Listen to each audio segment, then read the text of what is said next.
Let's look at more examples of comma and semicolon usage. You may wish to combine sentences but don't need the extra clutter of subjects from the second independent clause. Sometimes, the subject is inferred from the first independent clause.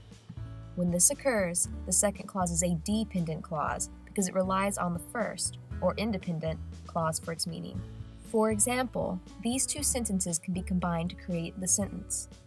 Keith was a student and worked at the grocery store. Keith was a student is the independent clause. Worked at the grocery store is the dependent clause. It relies on the first clause for its meaning. Keith is implied in the second clause. Because the two clauses share a subject, there is no need for a comma before the word and. Remember, you could not write worked at the grocery store and leave it standing alone. There is no subject. Your audience would be confused. Because is also one of the most common words that confuses comma usage. Most often, because does not need a comma before it since it is linking ideas. Furthermore, because is often a preposition. Look at this example.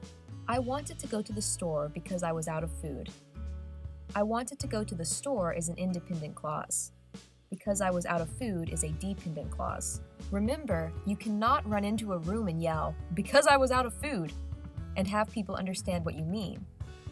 They would be expecting something more for clarification. That is why it is a dependent clause. It relies on the initial independent clause for meaning. However, if we flip the previous sample sentence around, the because clause becomes an introductory phrase.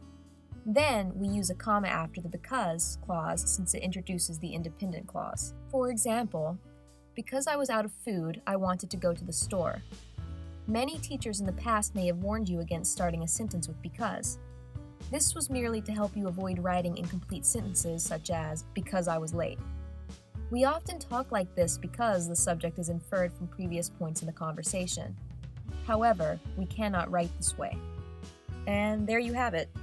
Punctuation doesn't have to be difficult. With a little practice, you can slay those mythical punctuation monsters and be on track to writing well and using punctuation correctly.